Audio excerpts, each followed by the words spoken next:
शराबबंदी बिहार के लिए नुकसानदायक है, इसलिए नहीं किया। शिवान में प्रशांत किशोर का नीतीश और तेजस्वी पर तंज बोले नीतीश, तेजस्वी को पता भी नहीं है कि 10 लाख नौकरी देने की योजनाएं क्या होगी, अगर देना था तो 32 साल में क्यों नहीं दिया।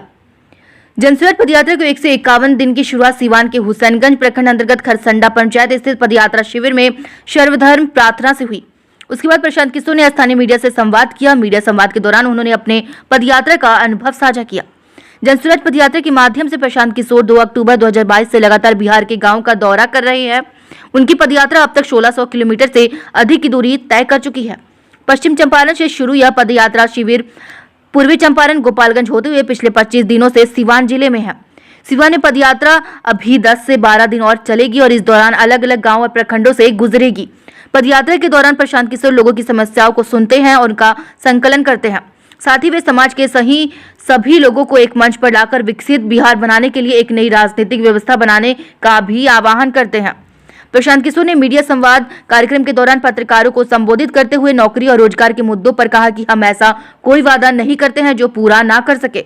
महागठबंधन के नेता तेजस्वी यादव ने कहा था कि हम सत्ता में आएंगे तो पहली कैबिनेट में 10 लाख नौकरियां देंगे, लेकिन उनकी सच्चाई आप सभी लोगों के सामने है। उनके बाद माननीय मुख्यमंत्री नीतीश कुमार ने 15 अगस्त को कहा कि वे 10 लाख लोगों को नौकरियां दे देंगे, लेकिन मैंने खुली चुनौती दी हुई है। ये दोनों मिलकर भी यदि 1 साल के अंदर बिहार के 10 लाख लोगों को नौकरियां दिला दे तो पूरा अभियान उनके समर्थन में वापस ले लूंगा और उनके नाम का झंडा लेकर चलूंगा। उन्होंने कहा कि इनको ये नहीं मालूम है कि 10 लाख नौकरी देने का क्या खर्चा होगा और किस तरह नौकरियां दी जाएगी। इसमें गलती सिर्फ नेताओं की नहीं है कि वे झूठे वादे कर रहे हैं, गलती हम सबकी है कि उनके झूठे वादों पर विश्वास कर रहे हैं। लेकिन तेजस्वी यादव और नीतीश कुमार ने जब ये घोषणा की कि वो 10 लाख नौकरियां दे देंगे तो हमको यह सोचना चाहिए था कि पिछले 32 सालों से नीतीश और लालू यादव ने सरकार चलाई, तब आप नौकरी नहीं दे पाए तो अब कैसे देंगे। ये बात तो भरी दोपहरी में आंखों में एक धूल झोंकने वाली है। मोदी जी का स्वच्छ भारत अभियान बिहार में पूरी तरह फेल है। खुले में शौच बिहार के हर गाँव की सच्चाई। प्रशांत किशोर मीडिया से संवाद के दौरान प्रशांत किशोर ने केंद्र सरकार की योजनाओं पर हमला करते हुए कहा कि केंद्र सरकार की स्वच्छ भारत अभियान की बिहार में बदहाली ऐसी है कि पेपर पर ओडीएफ घोषित होने के बावजूद बिहार में आज खुले में शौच हर गांव की हकीकत है। जिन जिलों में पदयात्रा हुई उनमें से सबसे खराब पश्चिम चंपारण दिखा, उसके बाद सिवान दिख रहा है। सिवान में हर गाँव के बाहर खुले में शौच दिखता है। बिना नाक पर गमछा रखे आप वहां से निकल नहीं सकते हैं। लोग बताते हैं कि शौचालय बनाने के इस क्रम में हर शौचालय पर 2000 से 4000 रुपए की घूस ली जाती है और इसमें लाभार्थियों को 12000 रुपए दिए जाते हैं। बाद में ये नहीं देखा जाता कि शौचालय बना कि नहीं, शौचालय का प्रयोग हो रहा है या नहीं, इसकी कोई चिंता नहीं करता। मीडिया संवाद के दौरान प्रशांत किशोर ने एक सवाल का जवाब देते हुए कहा कि मैं हर प्रेस वार्ता में इस सवाल का उत्तर देता हूं कि पदयात्रा का पैसा कहां से आ रहा है। मैंने पिछले 10 सालों में जहां पर काम किया है वहां के लोगों की मदद से खर्च किया जा रहा है। आज देश में 6 राज्यों में ऐसी सरकार है जहां सरकार के बनने में हमने अपना कंधा लगाया है। उन लोगों से हम मदद ले रहे हैं। आप अपनी पूरी ईमानदारी के साथ ये सवाल आप जब तेजस्वी यादव से मिलेगा तब ये सवाल उनसे पूछेगा कि आप अपना जन्मदिन प्राइवेट चार्टर प्लेन में मनाते हैं तो आपके पास इतना पैसा कहाँ से आता है। साथ ही आप नीतीश कुमार से भी पूछेगा कि जो पार्टी आप चलाते हैं तो उसका पैसा कहां से आता है। यूज करेंगे, अपना जॉब ले लेंगे, तो क्या प्रशांत किशोर युवाओं के लिए क्या कुछ करेंगे? मेरे भाई, हम ऐसी कोई वादा करते ही नहीं है जो कि हम ना कर सके। मैंने ऐसा कहीं नहीं कहा है। जैसे जिस महागठबंधन की आपने बात कही है उसमें उसके नेता आरजेडी के नेता तेजस्वी यादव ने ये कहा कि हम जब सरकार में आएंगे तो पहली कैबिनेट में ही 10 लाख लोगों को नौकरी दे देंगे। वो तो आज समाज के सामने है कि वो झूठ बोल रहे थे। उसके बाद माननीय मुख्यमंत्री नीतीश कुमार ने 15 अगस्त को कहा कि वो 10 लाख लोगों को नौकरी दे देंगे। मैंने खुली चुनौती दी हुई है, अगर ये दोनों लोग मिलकर भी 1 साल के अंदर 10 लाख लोगों को सरकारी नौकरी दे दें तो मैं ये पूरा अभियान उनके समर्थन में वापस ले लूंगा और उनके नाम का झंडा लेकर ढोऊंगा।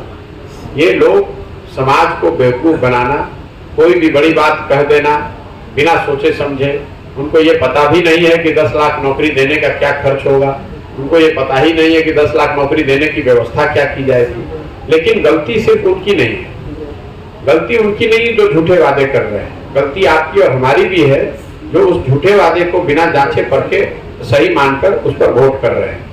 जिस दिन तेजस्वी यादव ने यह घोषणा करी तब बिहार की जनता को यह पूछना चाहिए था कि भाई आपकी पार्टी की, आपके पिताजी, आपके माताजी की सरकार थी इसी राज्य में 15 साल। उस 15 साल में आपने कितने लोगों को नौकरी दी, और अगर नहीं दी तो आज आपके पास कौन सा ऐसा ज्ञान आ गया है कि आज आप वो नौकरी दे देंगे।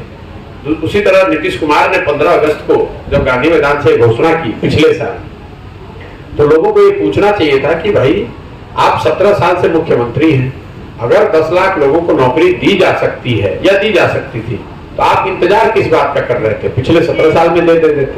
तो ये बातें तो भरी दोपहरी में आंख में धूल झोंकने वाली है।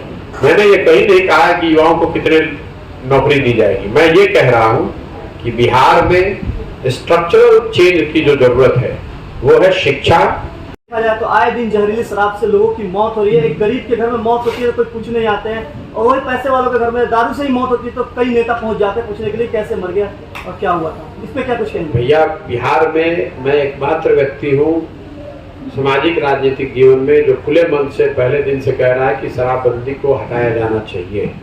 शराबबंदी बिहार के लिए नुकसानदायक है, इसलिए नहीं कि यहाँ का अनुभव क्या रहा है। पहली बात कि शराबबंदी के जरिए किसी भी समाज का आर्थिक सामाजिक विकास हुआ हो, इसका कोई प्रमाण पूरे दुनिया में नहीं है। अगर शराबबंदी के जरिए ही सामाजिक राजनीतिक आर्थिक विकास हो सकता था तो दुनिया के दूसरे हिस्से में लोग सब बेवकूफ तो हैं नहीं, उन्होंने भी लागू किया होता। दूसरी बात, बिहार में शराबबंदी होने की वजह से शराबबंदी कहीं लागू है नहीं, घर घर होम डिलीवरी हो रहा है, हर गांव में शराब बिक रही है। लेकिन शराबबंदी होने की वजह से सरकार को 20,000 करोड़ रुपए का हर साल नुकसान हो रहा है। जो लड़के पढ़ाई में लगने चाहिए थे वो आज शराब के धंधे में लिप्त हैं। जो प्रशासन, पुलिस, लॉ एंड ऑर्डर और प्रशासनिक काम में लगना चाहिए था वो शराबबंदी को लगाने, छुपाने और उससे पैसा कमाने में लगा हुआ है। और जिन महिलाओं के नाम पर इसको किया गया है, जब गरीब घर के बच्चे पकड़े जाते हैं शराब के साथ तो उन घर की महिलाओं को ही सबसे ज्यादा प्रताड़ना से सहनी पड़ती है। उनको कोर्ट कचहरी और थाने का चक्कर लगाना पड़ता है। और अंतिम बात, महात्मा गांधी के नाम पर नीतीश कुमार कभी कभी कहते हैं कि ये शराबबंदी लागू है, ये सिरे से झूठ बात है। महात्मा गांधी ने अपने जीवन में कभी भी ना ये बात कही न लिखी कि सरकारों को शराबबंदी लागू करना चाहिए। महात्मा गांधी ने ये कहा कि शराब पीना बुरी बात है, समाज में शराब लोग न पिए इसका प्रयास होना चाहिए। लेकिन उन्होंने सरकार को ये नहीं कहा कि आप कानून बनाकर शराबबंदी कर दीजिए और शराब पीने वाले को पकड़ के जेल में डाल दीजिए। ये तो ऐसे हो गया कि महात्मा गांधी ने ये कहा कि वेजिटेरियन होना अच्छी बात है और कल सरकार ये कानून बना दे कि जो भी नॉन वेजिटेरियन है उसको वो गैर कानूनी है। तो दोनों में फर्क है। और मैं ये रोज दावा करता हूँ कि जो लोग भी गांधी के नाम पर इसको कह रहे हैं उनमें अगर दम है तो वो दिखा दे कि गांधी जी ने ये कहाँ कहा है कि सरकारों को शराबबंदी लागू की। दूसरी योजना है जिसकी बड़ी चर्चा होती है वो है स्वच्छ भारत अभियान। स्वच्छ भारत अभियान की पेपर पर ODF स्टेटस होने के बाद भी बिहार में आज खुले में शौच करीब करीब हर गांव की सच्चाई है। और सिवान में स्थिति मुझे लगता है कि जो मैं 5 जिले गया हूं उसमें सबसे खराब पश्चिम चंपारण में दिखा, उसके बाद दूसरा सबसे खराब मुझे सिवान में दिख रहा है। गोपालगंज और पूर्वी चंपारण में स्थिति थोड़ी इससे बेहतर है। सिवान में हर गांव के बाहर खुले में शौच बिल्कुल हर गांव की सच्चाई है। बिना गमछा नाक पर बांधे हुए आप किसी गांव से निकल नहीं सकते हैं। लोग बताते हैं कि शौचालयों के बनाने की इस योजना में व्यवस्थित तरीके से हर शौचालय पर 2,000 से 4,000 रुपया घूस लिया गया है। पैसे ले लिए गए, लाभार्थियों को 12,000 रुपये दिया गया। शौचालय बना कि नहीं, उसका उपयोग हो रहा है कि नहीं, इसकी चिंता किसी ने नहीं की है। तीसरी बड़ी योजना है आवास योजना, जिसको पहले इंदिरा आवास योजना कहते थे, अभी प्रधानमंत्री आवास योजना कहते हैं। ज्यादातर लाभार्थी गाँव में आज भी इंदिरा आवास योजना वाले ही हैं, उनकी संख्या ज्यादा है।